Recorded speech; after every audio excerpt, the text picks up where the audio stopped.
Recording in progress.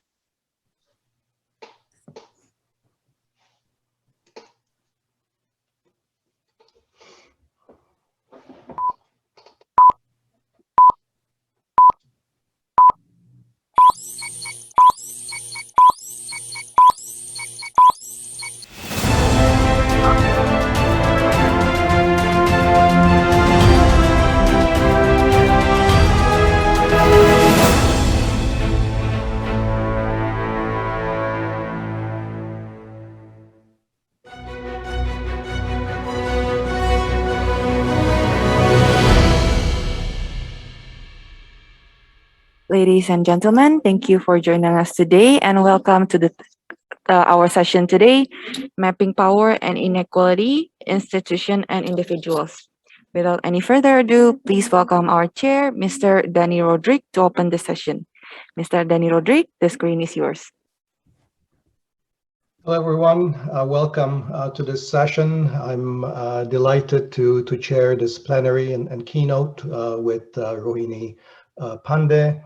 Rohini doesn't need much introduction, but she's a professor of economics at Yale. She's also the director of the Economic Growth Center there. Rohini is a leader in the field of political economy, development, gender. I'm very proud to have been her colleague and co-teacher at Harvard for a number of years, where we taught jointly a course on economic development for our MPAID students. Those of you who want to get a more of a sort of a personal background to Rohini, there's a very nice feature and profile on her in the IMF's publication Finance and Development that came out recently, which I recommend. And the topic of Rohini's presentation is Mapping Power and Inequality, Institutions and Individuals, which sounds fascinating. So I'm really looking forward to listening. Rohini, the screen is yours. Thank you very much. And thank you to the organizers, and especially Dani, for inviting me. It's a real pleasure to be here. And I think it's particularly a pleasure for me to present this work with Dani as the organizer, since much of what I'm going to talk about are issues that I have thought about very much in a discussion with him, especially while teaching together, as Dani mentioned. So I hope you can see my screen now. So the talk today it's quite broad and quite wide-ranging, and I was hoping to use this more as a way to put forward what I see as an important agenda going ahead. So it isn't going to go through a single paper or results from a single paper, although I'll reference some of my work. But I hope we can use this to discuss more broadly what should be the ambit of the types of institutions we study when we want to think about the issues in development. So just in terms of giving you an outline of the talk, I'm going to start by talking a little bit about how, I just want to check my slides moving through the next slide. I wasn't sure if they are. No, yeah, now it is. Okay, great. So I wanted to talk a bit about the global distribution of poverty and vulnerability, how that has changed across the last 20 or 30 years, and what implications that might have for how we think of development more broadly. I think some of it, of course, will always remain a question of getting resources to those who need. But I want to argue that increasingly what we want to think about is institutional design, but institutions that do more than be measured by their effect on growth, which has been a traditional measure of institutional quality in the literature, is impacts on GDP, but rather think about what it does for other measures of inclusion. And I'll focus on one example that I have worked some on, which is in the case of gender. And then I want to finally conclude by talking a little bit about what remains the catch-22 of policy reform, which is how do we get powerful individuals to give up their power for those who are less powerful. So let me start by talking about where the world's poor live.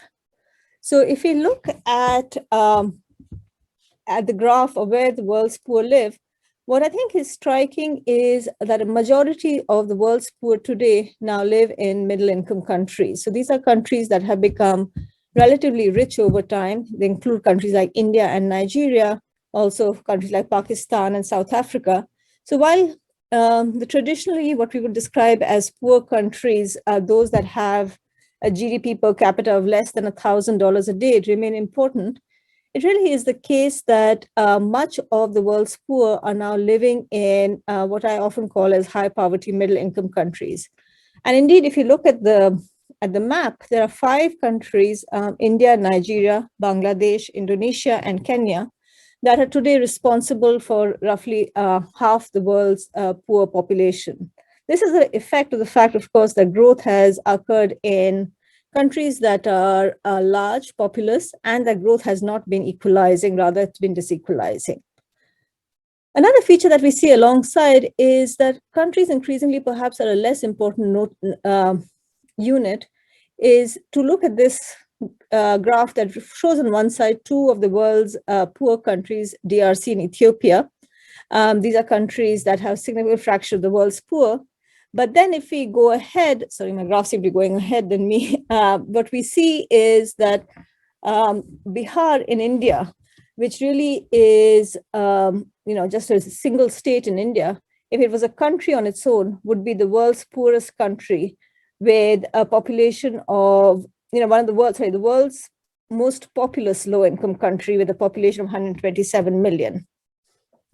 And similarly, if we look at who's getting left behind, what this graph shows you is that while India has grown quite fast, especially after 2000, what has been striking has been a decline in female labor force participation.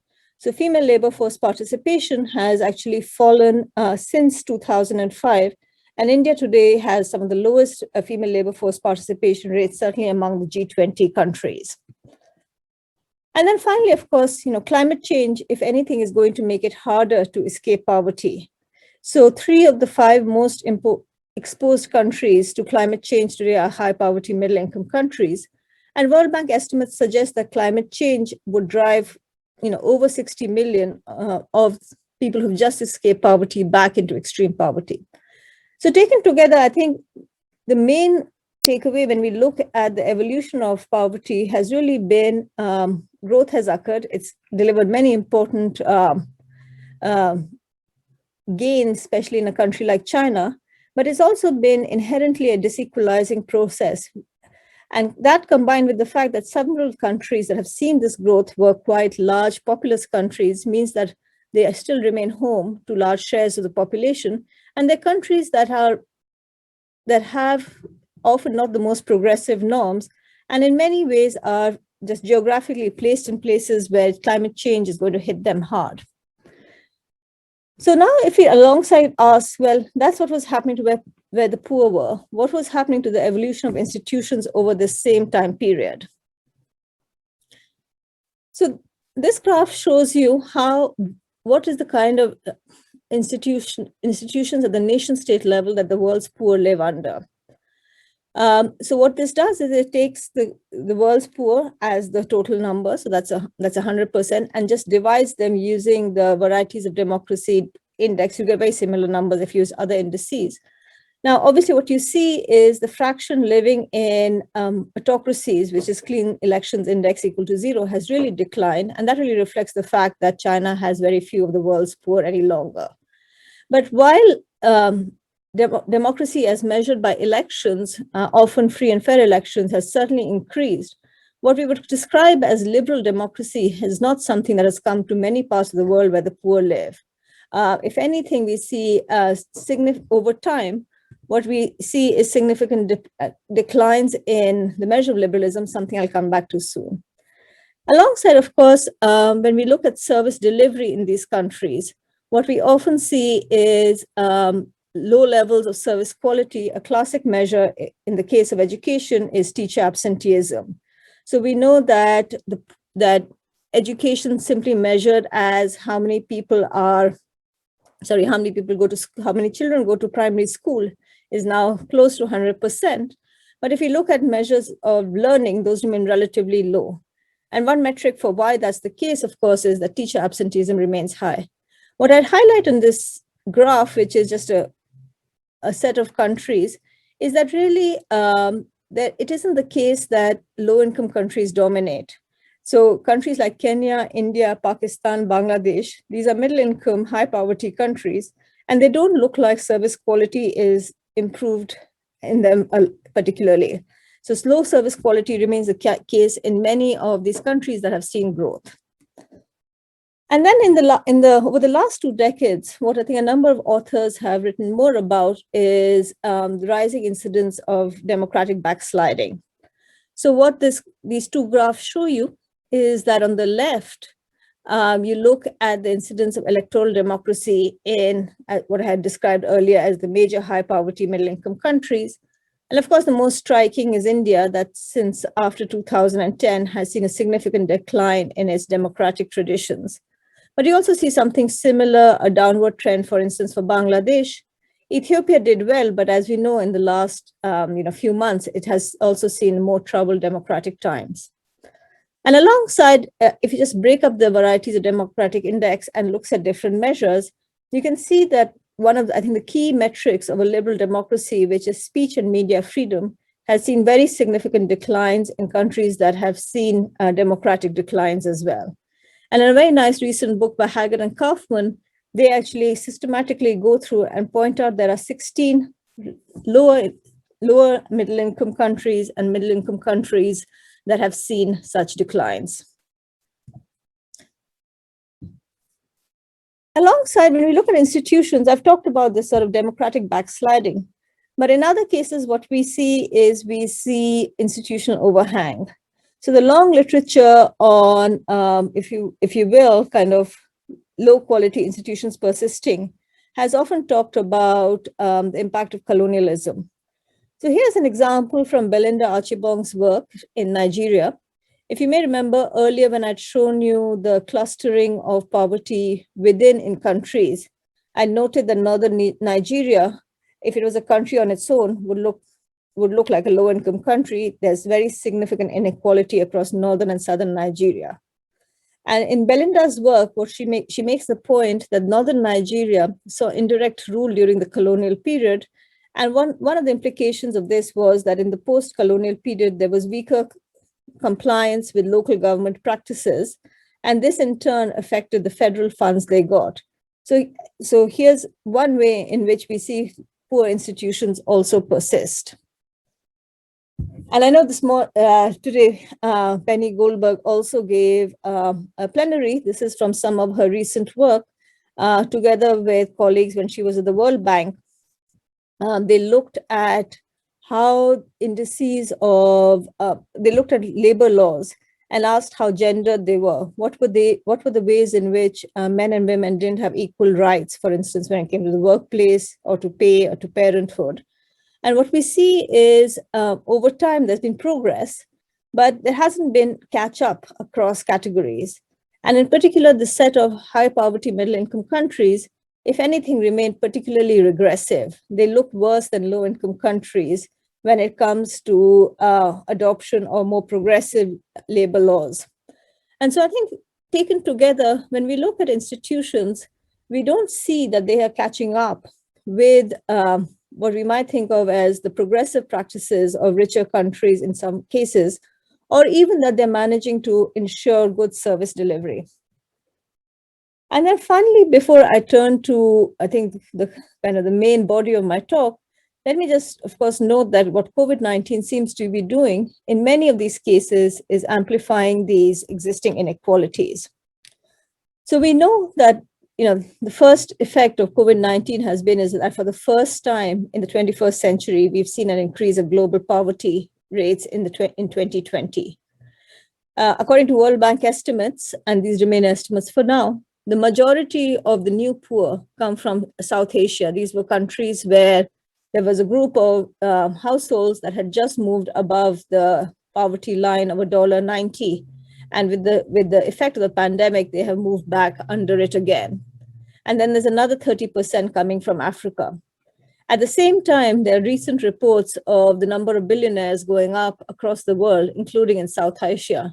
So I think it would be reasonable to posit that taken together, if anything, we should expect inequality to have increased over the last year and a half.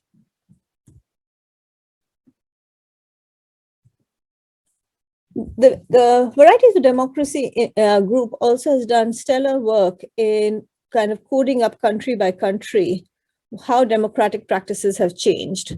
And so this is from the first wave of the data they put together from March to December 2020. And I'd highlight the last bar, which is restrictions on the media. And what you see here is that a majority of countries have seen some restrictions on the media. And in fact, in this particular case, the majority have seen restrictions that will count as major violations. COVID-19 in a lot of ways makes it possible to say that you don't want to, say, panic the citizens of a country, but it does seem to be a guise that has allowed some level of institutional weakening in many of these countries. And then finally, something that's been written about for both rich and poor countries is that the pandemic has been different from previous recessions in that it has particularly affected women, and they're more likely to fall out of the labor force. So this graph is from some data that I and colleagues have been collecting in India during the last year. It tracks a representative group of migrant labor that returned in March 2020 to 2 North Indian states, including Bihar. And what you see that starting around July, we started seeing remigration. And remigration is important because in our data, we also see that households that remigrate earn up to a 5-fold increase in their incomes once they move back to the urban areas. And then you can see again that after the second COVID wave in April, there was a decline as many migrant labor went back home again. But what I would highlight here is the difference by demographic groups, in particular, the very large difference we see between remigration rates between married men, who were close to 60% by, say, February, and married women, which were unmarried women. These are women who are often seen, as the most, perhaps not just vulnerable group, but the group most constrained by social norms. And just to recall, if you think about the kind of Chinese growth experience, when you look at the census data for China for around 2000, what you see is very high levels of migration by young unmarried women to the coast where the garment industries were. So the very fact that in response to an economic shock, the vulnerable groups are less able to react through the natural labor markets that we think they would, tells us that it's perhaps not going to be adequate to think of markets as the way we can respond to a number of these crises. And so that's really where I'm going to go. But before I get to institutions, I just want to briefly talk about why money isn't enough. One of the features that we've also seen after COVID-19 is a very sharp and welcome increase in social protection and in particular cash transfers. And while cash transfers can play an important humanitarian purpose for a short-term crisis, I think it's important that we don't confuse it with what needs to be done in terms of reconstruction and strengthening of institutions. So to see this argument, we can just even look back a bit over time. And what you see is in terms of just resources that you would measure of those available for the poor, there's been quite a lot around since the early 2000s. In particular, after Jubilee 2000, there was a large increase in aid expenditures by rich countries. And at the same time, the number of poor were coming down, which is the blue dotted line. And so what that meant is that if you take the total net ODA, which is the red line, and ask what is the point at which it exceeded the total amount of money that was needed to give every poor person $1.90 a day, assuming no implementation cost, we'd hit that point around 2006. But of course, we know that didn't mark the end of poverty. Now, a first reason for it, of course, is also domestic politics in rich countries. It's unlikely that citizens in rich countries would be very keen, especially in an age of austerity, to see money going to a country like India that's sending satellites to space. And so one implication that you see is that, aid doesn't target poor people, it targets poor countries. And so as increasingly we see more of the world's poor concentrated in these high poverty, middle income countries, what we see is less and less of the resources being targeted to where the world's poor live. They're going to places where they have an extremely important role to play, but they identify why at least aid as a source of money is not going to be enough. Now, of course, one could respond and say, well, we don't particularly care about aid. What we care about is domestic redistribution, especially in these middle-income countries. And certainly it's the case that in most of the high poverty middle-income countries, domestic redistribution does dominate.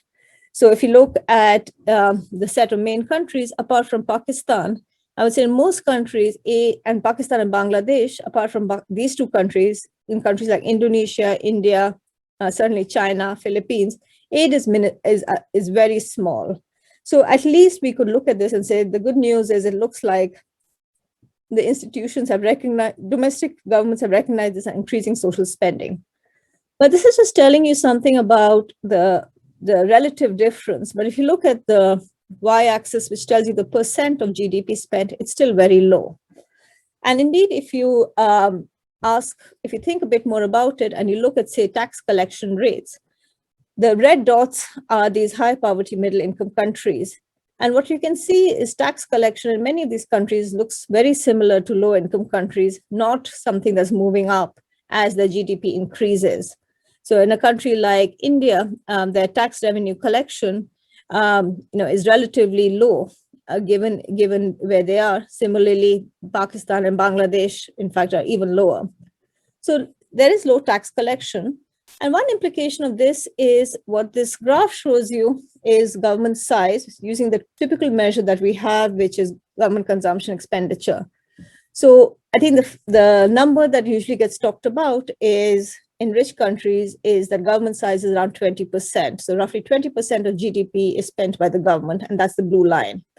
But if you look across these others, what we see is the red line, which is the average spending in low-income countries, actually dominates that in high poverty middle-income countries. And if you look at the data, the gap is really the disappearance of aid.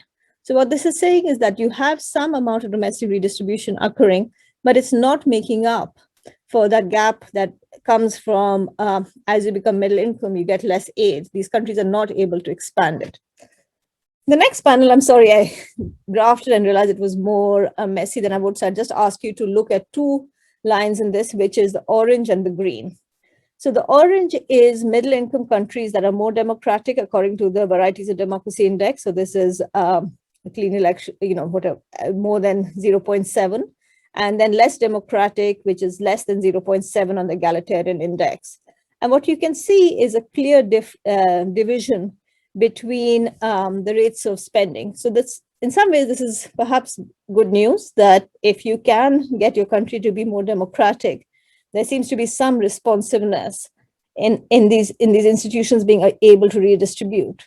But at the same time, as we know, this is happening relatively slowly, the more liberal democracy or the more egalitarian democracy. And if anything, it looks like it's backsliding a bit right now. And then finally, of course, we know that there's often poor implementation. This is a canonical graph on corruption that you've probably seen many times, reminding us that low income and middle income, high poverty middle income countries, which are the green and the red, have relatively high corruption rates. And this is another thing that would reduce their ability to redistribute. So this really brings me to the question of, having seen all this data, how should we think about development economics in a richer but more unequal, but certainly unequal, I don't know if it's more unequal, but a certainly unequal world? What should it that we should try to bring into our discussions when we think about designing policy? So let me start with just, I think, two quotes that to me describe the canonical way we think of development economics. And I would say development economics very much has been a contested discipline that emerged concerned with post-colonial concerns in the 1940s and 50s. And so Albert Hirschman, who was a lead in this field, I think this describes to me one very clear view out there, which is development presumably means the process of change of one type of economy into some other more advanced type. And so this leads many people to think of development in terms of structural transformation, and structural transformation typically measured as the move of production from agriculture to manufacturing and services. Now, certainly, I think certainly over the 70s, with the rise of the basic needs agenda, there was recognition of the importance of not just focusing on such structural change, but also thinking about basic needs. And this is perhaps best exemplified by the Sustainable Development Goal, which talks about ending poverty in all its forms everywhere by 2030. Now, when we think about what else is needed, it certainly is the case that I would say over the last 2 decades, we've seen a lot of interest in thinking about issues of institutions. And one place that this has come from is recognizing that what the poor really need to escape poverty is they're going to need resources. They're either going to need from economic growth or from aid. But in either case, the domestic state needs to be able to take these resources and redistribute it to those who just don't get it directly. And this immediately brings up front the idea that we need institutions. But in thinking about these institutions, often the focus is on thinking about institutions that are going to that help us increase growth, or perhaps reduce corruption that comes with concerns of how aid or cash transfers are redistributed. But if we think hard about what the poor really need to escape poverty, they need more than $1.90 a day. They need a whole set of institutions which are really going to ensure a set of features ranging from physical safety so that they can migrate, financial wherewithal. They're going to need access to services. They're going to need effective regulations. They're going to need basic rights. And all of this suggests that they're going to need institutions that need to be measured by a metric that is broader than their impact on GDP. What I think it tells us that, in the end, economies are going to be more than just machines of growth.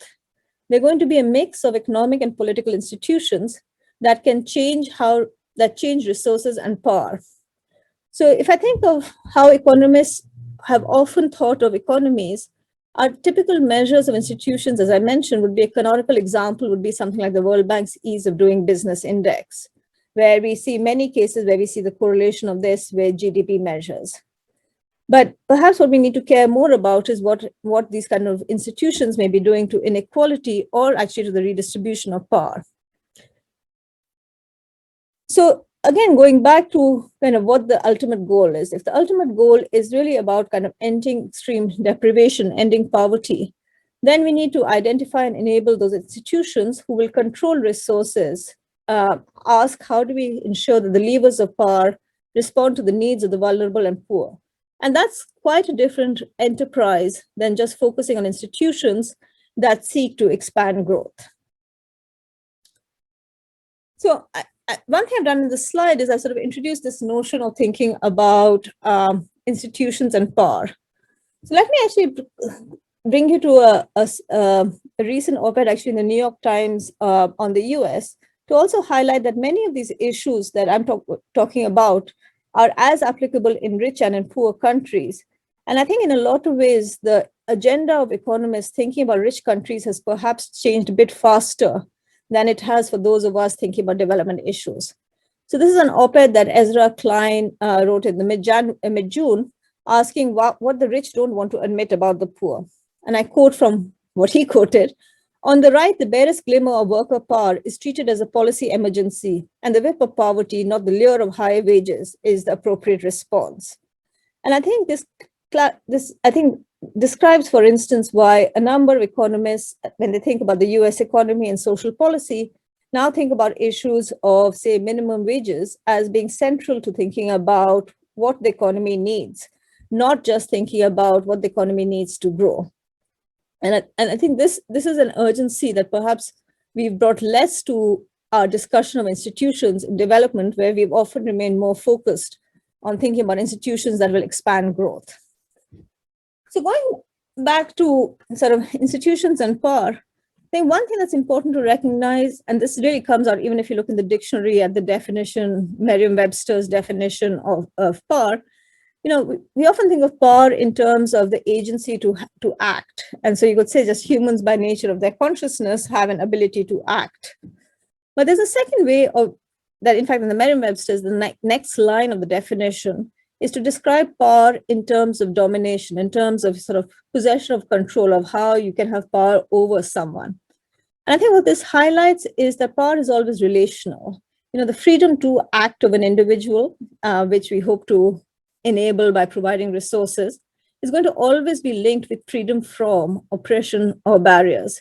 And so in designing institutions, I think we need to think not just about how do we ensure that there are enough resources in the economy, but also how do we ensure this lack of oppression or barriers. And a very significant share, I'd argue, of the deprivation we see is coming from these poor institutions. And let me, at this point, sort of go back to a very old definition of institutions to describe what I'm thinking about, which really comes from Hobbes' Leviathan. So if you look at Hobbes' Leviathan, he had this description of the state. It's a 17th century English, but for by art is created the great Leviathan called a commonwealth of state, which is but an artificial man, though greater stature and strength than the natural, for whose protection and defense it was intended. And I think what he brings out very well in this book a long time ago is really the idea that the institutions in the end are a technology. They're a technology created by humans to achieve ends that you could not individually achieve. And so I think if we go back to starting thinking about institutions as these machines, then I think we can start thinking about it as a technology that doesn't have a single obvious goal. And we need to think about who's designing it and how they're doing it. And indeed, even the possibility of elite capture could then be thought of as a failure of how we design these institutions. And so I think it's taken me a long time to get to this, but hopefully I'll be more substantive on examples in the next 15 minutes. I really see what we want to think about going ahead is how do we design and implement institutions that are going to enable such a more equitable distribution of power. And what this is going to involve, of course, is identifying these institutions, but I also think it requires us as economists to slightly reconfigure how we think about what our goal is. I mean, I certainly speak for myself, is that we're often quite hardwired to think about growth as the metric by which we're measuring institutions. And I think it'll take some amount of rewiring to move away from that. Let me talk a bit about what does it mean, or how can one start thinking about designing institutions whose goal is, or the metric by which you measure it is how well they empower the disadvantaged. And I think here, if you wanted to do it, the outcomes that we would care about is, do they help provide individuals freedom to act? Are they going to ensure political systems that represent those who are disadvantaged by informal systems? And the extent to which they're going to provide citizens' ability to hold these politicians accountable. And, I think that the good news is that there's a growing literature in the political economy of formal and informal institutions that's beginning to provide guidance on such reforms. And I think I said this slightly implicitly, so let me be explicit about this. I think in many ways, this literature spans both rich and poor countries. I think many of the insights that we're getting on how this can be done are not limited to thinking about in a lower income context. I think we can learn a lot here both ways from research, for instance, that we're seeing on the US and Europe on how to respond to inequalities.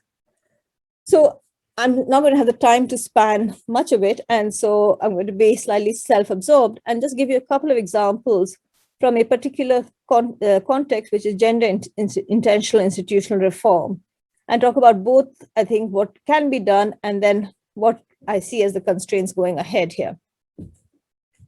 So, we talked about kind of freedom from and freedom to.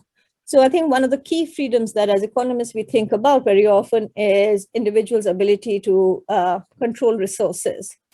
And so the demographic and health surveys, which are one of the, I think, great assets available to development economists across South Asia and Sub-Saharan Africa, has a question on, do you have any money of your own that you alone can decide how to use?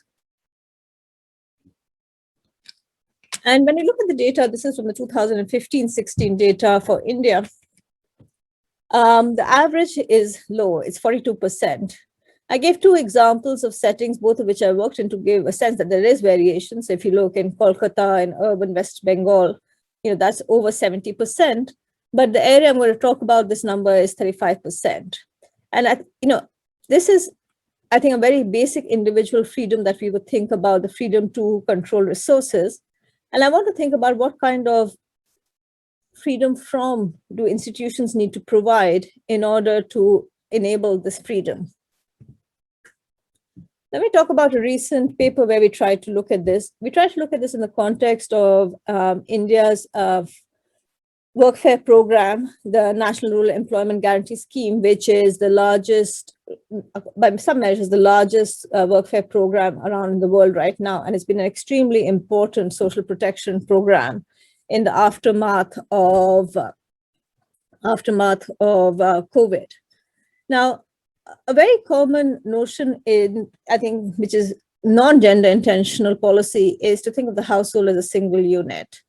And I think, in many countries, this is still very debated. Should the policy enter the household? Should we think about, for instance, issues like rape within marriage, or is this just something we should stay out of because it's within the household? So here, this is a policy that's trying to reduce poverty at the household level.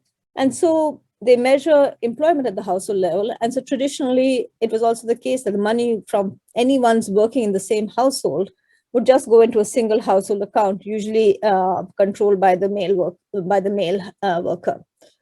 So what we were interested in was taking cases where we had couples that were working, but the woman was unbanked, and we wanted to ask, what is the comparison if we provide kind of the canonical financial intervention, which is a bank account to the woman, versus when you combine that with ensuring that there are direct deposit of wages. So she doesn't have to, if you will, need to kind of bargain or go through other steps to get her wages in that account, but she gets it directly into her direct deposit account. So we're going to be comparing villages where the woman only received an individual bank account to ones where they also received the direct deposit facility and training on what that meant. And otherwise, these are all couples where at least one person in the household worked in the program, and at least one person in the household was therefore banked and receiving it.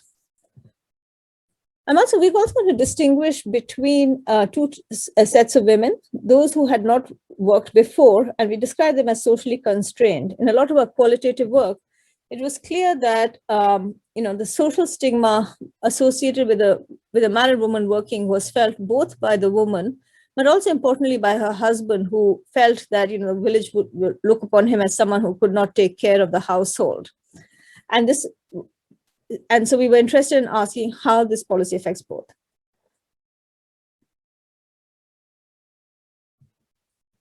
Sorry. Yeah. So we see, we collected data on this both 1 and 3 years after the intervention, and the dark blue is the group that got, in addition to the bank account, the direct deposit. And what we see is a significant rise in the percentage who had visited the bank. We find a rise in labor supply. At 1 year level, it was true for everyone. By 3 years, we find this is persistent for those who were constrained. And again, to remind you, this is, I think, something that we think is important because these are the groups that did not enter the labor force before. But perhaps most importantly, 3 years later, we also wanted to ask whether this kind of legal mandate could affect how the norms. So I think there's a lot of literature that, not a lot, but some literature that would be very pessimistic about such legal reforms by thinking that there will be immediate backlash. But what we did is we collected a set of measures, both on personal beliefs, on whether you think women should work, both in vignettes and own beliefs, but then also perceptions on how you think the community would view them. And what we saw, importantly, was for women, both their own beliefs or their own norms changed, and also the perceptions of community norms became more progressive. Men didn't change their own norms, but what they did change was their perception of the community norm. And so taken together, I think this is a more hopeful case where if policy can enter the household, it can kind of identify what it needs to get financial agency, which is often more than giving a bank account, and that society can sometimes respond to it. Let me quickly turn to another example, which is designing political institutions. So I think today when we look at the world, universal suffrage is common. And the concern more often is political gaps, gender gaps in leadership. But sometimes people would say, well, as long as the poor are represented in political positions, again, perhaps within the household, there aren't so many differences in what you want spending on. Now, Over the last 25 years, we've seen a very significant rise in female representation in politics, driven at start by kind of, I think, a role played by an outside agency, by the UN pushing for it. And I don't need to go in this in detail, but there are a set of papers, I've worked on it, others have worked on it as well, showing that it does matter. It matters for what money is spent on. It actually matters for voters' willingness to elect women. So that's very similar to the previous work I discussed, that changing what people see actually changes what they expect in the future. But I think what's important to see is that we've also, in this particular case, it's not been that easy to have persistent change. So in India, gender quotas exist at the lowest level of villages, but they continue to languish at higher levels. And in a number of countries, especially in Europe and Latin America, where quotas are placed on party lists, so parties have to provide a certain number of female candidates, what we find is quite a lot of strategic placement by parties in order to maintain the electoral advantage, if you will, of insider males. So I mean, the classic example is this paper by Steve Volat and Bagues, who show in Spain, what parties do is they put up 50% women, but they tend to choose women who have surnames later in the alphabet. So they come lower in the ballot and are more likely to lose, because we know that there is some order effect of ballots. And I think this brings up the last part of what I want to turn to, which is really this question of, we can agree that we want to change institutions to focus on more than growth. We can identify potentially policies that will achieve it, but we still have to implement these at scale. And I think that really raises the question to me of the kind of catch-22 of policy reform, which is, how will you get the powerful to agree to share power? I also want to use this as an example to remind us of the importance of how we study institutions. So I want to go back to a historic institution that has been studied a lot in development research, I would say, which is the Glorious Revolution in the United Kingdom. So this is from the Ajimoglu and Robinson 2012 book. They say in 1688, Britain, or England to be exact, had a revolution that transformed the politics and the economics of the nation. And I've bolded this. It says people fought for and won more political rights, and then they used it to expand their economic opportunities. And so what happened is that, and this is very much the sort of Thomas Cromwell story, is the Bills of Rights in 1689 moved power from the monarch to the parliament. And most tests, not necessarily of this particular one, but in this vein, typically ask, for instance, how do more democratic institutions increase growth? And so I think it's if you want, I think it's a central question that political economy of development researchers have thought about, is the role of democracy and growth. But if you look at this, people wasn't all people. It was a small set of people who got this initial provision of political rights, and then the expansions happened over the next 2 centuries. And so the question you could ask is, did that matter? The answer is yes. But have we studied all aspects of it? The answer is no. So what have we studied? So what we have studied is this question of, why did the British domestic male elite expand the suffrage? And I think it's an important way of trying to understand how the catch-22 of policy reform will change. So there's a very nice paper by Lizzeri and Persico, who studied the British expansion of the franchise to all men that happened using 3 acts of parliament. And they argue that sometimes what happens is that public good interests will lead to the need for a broader coalition. And so there were, in the Whigs, or the political party at that time, there was the recognition that it was important to extend the franchise to reduce this pervasiveness of patronage and serve the public purpose. And I think it has some resonance to the times we live in that a lot of this was motivated by an awareness of the role of public goods, especially public health investments at a time of cholera. And there have been studies showing that this expansion did lead to an important set of investments in cholera reductions. But what's interesting is when you read this paper, there's no discussion about the expansion of the suffrage to women. And in fact, the first 2 times these acts came to Parliament, which was in 1832 and 1867, they also included petitions for expanding the franchise to women. In fact, famously, the one in 1867 was brought by J.S. Mill, they lost throughout.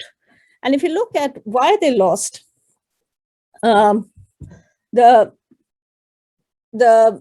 Queen Victoria's statement after the second one is I think very descriptive. It says, "Let women be what God intended, a helpmate for man, but with totally different duties and vocations." And I think that in general, there was a concern in this period, which has reflected itself in different forms throughout, is if you start treating women as full individuals, you're going to undermine the gendered foundations of the domestic life. And so it will worsen family outcomes. So many of the anti-suffrage posters would have pictures of crying children and saying, "Mummy has left home. This is what will happen if suffrage arrives." And so it tells you that sometimes class interest, kind of aligning of class interest, is not going to be enough to help get full reform. And so often what you're going to need coordination at the level of citizen groups that share those interests. Again, unions are often discussed. I think there's been a lot more literature on unions in richer countries than in poor countries. That's one way that people with interest come together. In the case of suffrage, in Britain in particular, this was the suffragist movement. And what's interesting to see, this was both petition-based, but there was also more violent in opposition. One thing I learned in studying about this is that the suffragettes were the ones who invented the letter bomb. And I think it's open for discussion right now, the extent to which that kind of violent reform before World War I changed the views of politicians, especially when they saw the Russian Revolution happen and they were concerned what politics could lead to. The second view, of course, for why women actually got suffrage was their entry in the labor force during World War I, which changed the perception of roles of women in society. But as many have noted, that wasn't enough in France. In France, women entered labor force during World War I, but they only got the vote in 1944. So there is a belief that suffragists matter, but it has unfortunately certainly not been studied quantitatively to the extent that we would have a causal answer. So let me this has been quite an expansive talk. So let me just conclude with some final thoughts, and then we can hopefully have some time for discussion. I think I've argued, and I don't think this is something that is controversial, that institutions have an extremely important and central role to play in development research. Perhaps what is more controversial is that we need to measure the worth of these institutions by more than growth, but by their ability to provide the poor resources to escape poverty. And to do that, I think the way to think about institutions to me is it's a technology. We can use experiments, we can use quasi-experiments, we can use other forms of data to propose and evaluate different designs. But then in doing that, I think we will have recognized that, it's not going to be enough to identify the reasons what works well, but that there will always be vested interests. And so here, I think, again, looking at economic insights and strategic behavior is going to be important, but probably what's also going to be important to recognize that we are often blinded in sort of the groups or the coalitions we see. And I'm sure there are some young people in the audience here today, and I think certainly one thing that perhaps all of us can learn from many of our students is a recognition of a lot of broadening of the sets of groups that we should be thinking about, and how there'll always be some collision, but hopefully we can try to learn a bit more from history and other ways on how to reform these institutions. So again, thank you very much for having me here, and let me stop the share and hand back to Dani. Thank you very much, Rohini, for that very interesting and very broad-ranging presentation. I think your emphasis on institutions that empower the poor and are designed to enhance their access to basic services, as well as to the economic resources, labor market, and ultimately political power is, I think, very, very important. I guess I want to ask you to speculate a little bit more about the role of what changing ideas can play here, because if, as you were intimating, if you think about institutional change from the perspective purely of vested interests, you pretty soon get yourself into a kind of a rut, because sort of if institutions reflect the power of the powerful, and the powerful care essentially about themselves and not the poor or the women and the excluded parts of society, then you're sort of stuck in a kind of political economy equilibrium where it's really, it might be impossible to get the kind of institutional change that you were describing. Now, I think the historical discussion becomes then very useful, because that allows us to think about various history where institutional change happens and to understand how it happens. And as you've described them, I think often they have to do with changing interests of those who are powerful. So sometimes the powerful have to change the rules because they do so under duress, not because they would have done so on their own accord, but because there is organization from below. So that's one standard explanation for sort of how we get democratic institutions, is because people organize. There is civil society.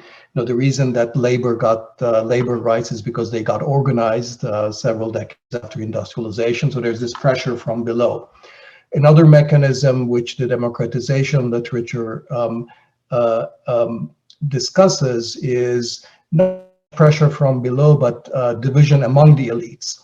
So that the elites, they're not unified. They have different, they might be different regional elites, or they might be differences in their, ethnic or religious, but they might be different. If there is, dissension among elites, then they may want to reach out to excluded groups to broaden their coalition. And so it maybe the redesigning of institutions, happens because, again, of sort of the interest of the elites, but because the interest, the elites feel like they have to reach out to strengthen their coalition.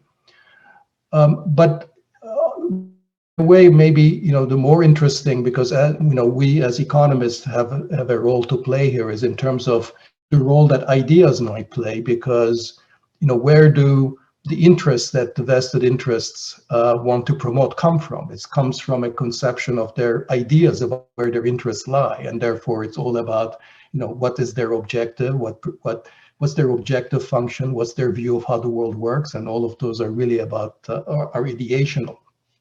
And I think the ideational environment about how the elites might best promote their interests, where the interest really becomes to those ideas, can play a very significant role. So there, I would like to suggest maybe one optimistic story where where the ideas of the elites in terms of promoting overall growth and the objectives of inclusion in terms of reaching out to the excluded parts of society, in other words, the growth agenda and the inclusion agenda, to some extent, might overlap. And that story would go, one direction is sort of obvious, that, it requires giving people who don't have access to good jobs, employment, the productive parts of the economy, incorporating them into that. So it's not just about redistributing money. It's not about redistribution. It's also about making them more productive members of society. And to that extent, of course, that inclusion requires bringing them sort of this productive transformation. But also the reverse direction, which is that if you think about how you get growth increasingly in our highly divided economies, and that's as true as an economy, poor economy like Ethiopia or India, as it is true of the advanced economies. The way that you get growth is ensuring that the advanced sectors, the advanced productive sectors, the good firms are expanding throughout the society. They're reaching out, their employment is increasing. So they're able to include, so that the advanced productive technologies and the management techniques are being disseminated throughout the rest of. And that's really how you get overall aggregate productivity growth, because you're including more people in the advanced sectors of the economy. You're overcoming the essential dualism, which is the productive version of the social exclusion. So in that kind of a story, I think you can see a way that a changed framework for how we think about growth, which is not simply about we get growth and then transfers and social policy takes care of the poor. No, it's growth really is about you get growth by disseminating technologies, innovation, organizational innovations throughout the rest of society. And then you in fact have a very large degree of overlap. And therefore this tension between designing institutions for growth and designing institutions for inclusion perhaps is to some extent alleviated. So that's sort of a kind of an optimistic scenario that I was thinking of when you were speaking. But I'll let you, because we have only a couple of minutes left in this session and we should end on time, I'll just let you sort of maybe respond and speculate a little bit more about how sort of the ideas of economists may play a role in alleviating these tensions and overcoming this catch-22, which you've talked about. Yeah, I think that's very interesting, and I think it also relates to recent work that people like Schiller and others have been doing on narrative economics, which is one of the ways I think very often economists sort of try to think of themselves more as scientists than social scientists. I think what you're pushing for, and I completely agree with, is I think we should embrace our role as social scientists. I think we can do a lot by quantifying and abstraction and explaining, but in the end, we're also always presenting, a worldview that we want to see out there. And to that extent, how you narrate, how you describe a set of facts, and where you think the potential of them to go can have some ability to change. I mean, one thing that I've been thinking about, which I think is interesting to think about, is when you were talking about how productivity expands in the economy, is really thinking about, say, the role of or what unions ask for, right? So if you say that one reason you may ask for longer contracts, more resources, better health insurance is that it helps, say, workers get the bandwidth or the mental capacity to actually engage with the more perhaps technical aspects of the job, or the ones that lead to this productivity transformation. If you're, going to the literature and sort of behavioral economics by Senthil and others, if you're completely kind of running between 4 different jobs on low pay and concerned about it, you perhaps don't have the time to engage with exactly what's needed for that productivity expansion. So again, I think that a lot of that is bringing together these insights, but then arguing what that means for the value of something like why you need to have higher wages or why you need to have more job security.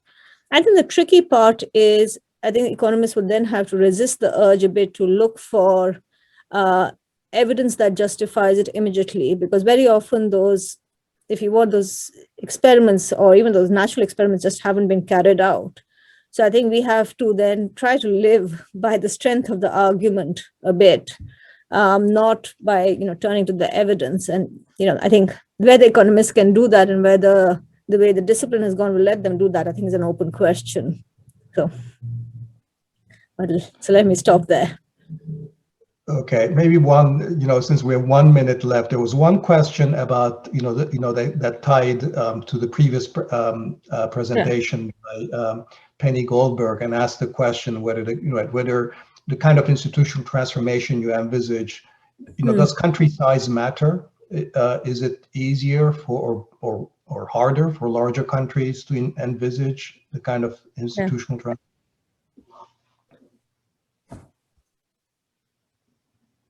So I think, yes, I think I know some of this work of Penny's, and I think the argument very much is that when you have a broader middle class, you're going to have the spending power needed to create that within a society. So I think that would be, again, another argument that would go in this very much in this direction, that if you do some redistribution, you may have gains in the future from that. Okay. Unfortunately, I think there are a lot more questions in the chat box, but unfortunately, we have to leave it here. So please join me in thanking Rohini for this presentation, and look forward to much more in this trend of thought. Thank you, Rohini. Thank you so much, Dani, for the invitation, and thank you, everyone.